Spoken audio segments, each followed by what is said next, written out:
What's up, guys? It's your girl Anna B the Angel back at it with another freaking video.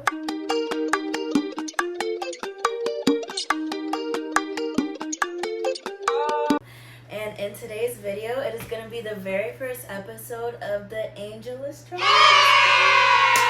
And guys, I'm going to be honest, this is like the third time of me recording this video. So hopefully, third time's a charm. Okay, so guys, if you know me in real life, you know I'm absolutely obsessed with astrology. I literally talk about it every day. I tell everybody that I can about it. I don't know how, but I make it a part of everyday conversation. And, you know, it is what it is. I can tell you a little bit about how I got to this point. And then I'm going to take you into the very first episode of the Angel Astrology School. So I'm coming up with a little blog. It's going to be a newsletter. So every single week, there's going to be a different lesson in the newsletter to go with this. So we can all be tapped in together. And then I want to have some sort of community so we can all talk about it and discuss what we're learning and share and do all of that jazz. So let me talk about my story on how I got into astrology in the first place. So I would say probably back in high school around, I don't even know what year, but I found out that I was a Libra due to my birthday being September 27. Shout out to all of my September babies. And yeah, I didn't feel like I 100% resonated with Libras. Due to certain reasons. I really don't remember at the time why I didn't feel like I 100% resonated, but I felt like I really vibed with Virgo. And you know, if you know anything about astrology, Virgos are in September also, and September 27 is really close to the Virgo season, so I felt like I had a lot of Virgo traits. But so I didn't really 100% felt like I was a Libra, so I wasn't really into astrology. And I know probably a lot of people, when they see what their sun sign is, they don't 100% feel like that's them. And there's a reason behind that. So then in 2020, I fell into astrology. I was into astrology talk. I was actually into TikTok back in 2019. You know, I was there musically days, but that doesn't even matter. But anyways, so I was into astrology talk, and they kept talking about a birth chart. I'm like, what the heck is that? So me and my boyfriend at the time, we went ahead and looked up our birth charts, and I read my birth chart, and I was like, this is freaky. How does it know every single thing about me? How does it know about stuff that I never even said to anybody?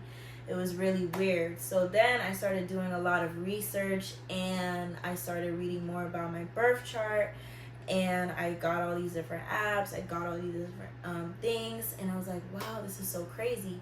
So I wanted to talk about it with everybody, and nobody in my life wanted to talk about it. My friends, they weren't really into it. My parents, they were like, ew, why are you into astrology? And yeah, a lot of people had a bad misconception about it at the time, so they really tried to talk me out of talking about it, but I'm strong-willed, so I was gonna talk about it regardless. So anyways, I kind of forced it onto everybody. And I started having, I just started talking about it with everybody. I was trying to figure out when their birthday was, and I started realizing that astrology can affect us in the everyday. So the very first lesson that I really had on how astrology affects us in the everyday was Mercury retrograde. I found out what Mercury retrograde was, and I was like, whoa, this is intense. But yeah, so anyways, that's enough about me. Long story short, I really fell in love with astrology.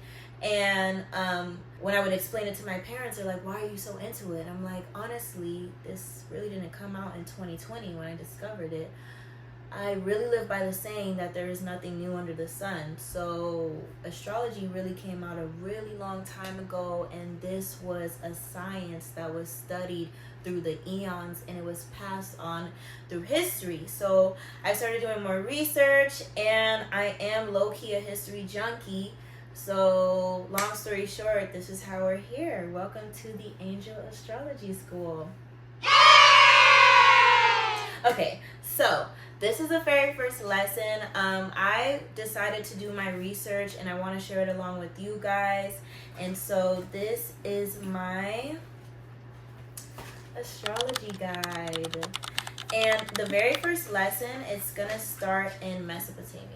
So if you know anything about Mesopotamia, it's in modern day Iraq, and this is with the Sumerian people, and their capital was Babylon. So if you have ever read the Bible, then you know and you heard of the Tower of Babylon, and the people during the time, they decided that they wanted to reach the heavens and they wanted to reach God. So they went ahead and built a tower, and God struck the tower down, and those people ended up all speaking different languages.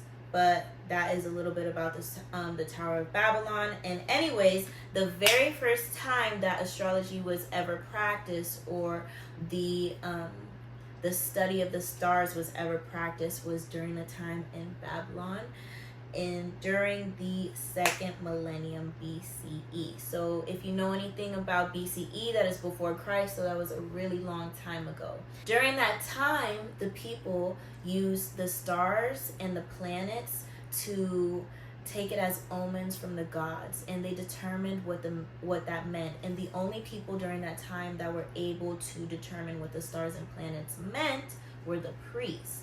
So it was the priest's job to see what these messages were from God, and they would go ahead and tell the king how it would impact society, himself, and the kingdom overall.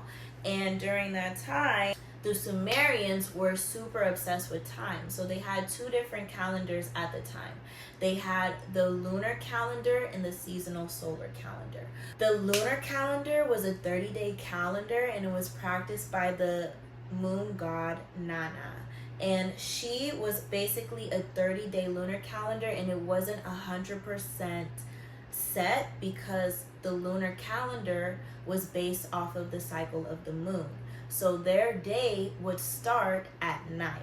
So essentially, if the new moon was on the 30th day, then it would become the end of the month. But if the new moon wasn't there, then it would be the 31st day, and so on and so forth.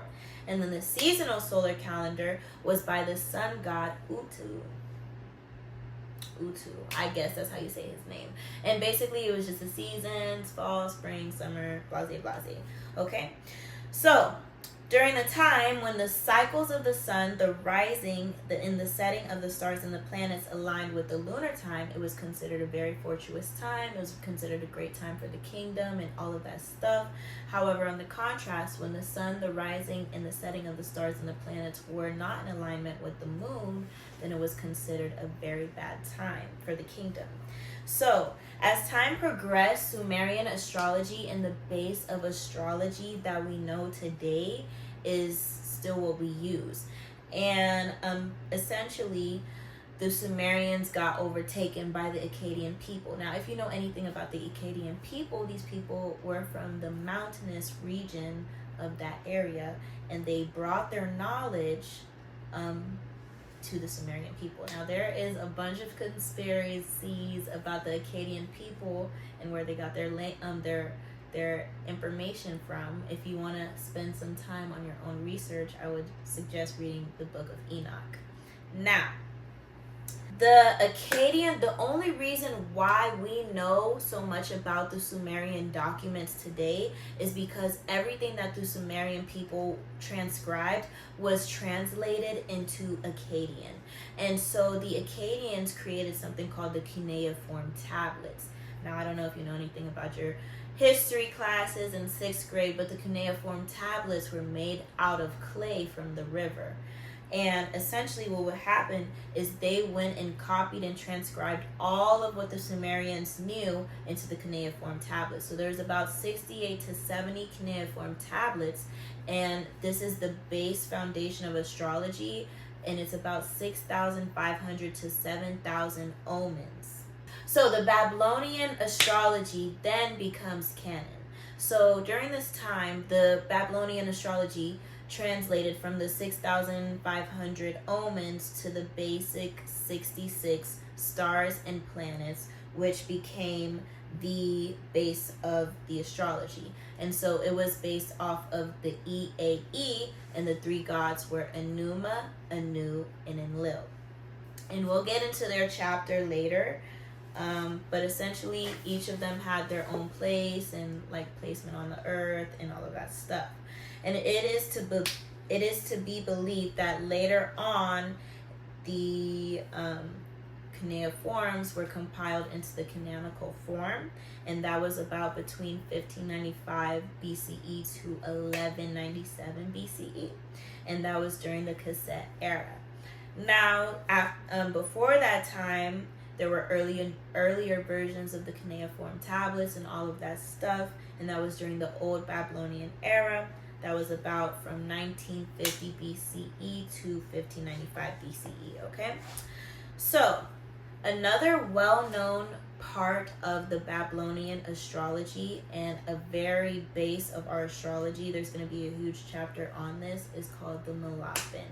It's spelled the MUL.APIN, and this is about the plow star and the constellations. So this is when we're going to get into the 66 different constellations and everything like that. And this is dealt with their rising, their setting, and their culmination dates. This is all mathematical. It's their whole system, and it's what the basic of astrology is based on. So there's the 66 astrological signs, and then it goes into 18, and then it goes into 12. And then the canonical text has been dated to about 1000 BCE, and there probably are a lot of remnants of much older Sumerian astrology that is yet to be found and discovered. But guys, that was the very first chapter in the introduction to the history and knowledge of astrology. So if you guys like this, and if you like this video, if you want to see anything else, and if you want to be tapped into the Angel Astrology School, please subscribe if you vibe. It's been your girl, Annabelle the Angel. Thanks.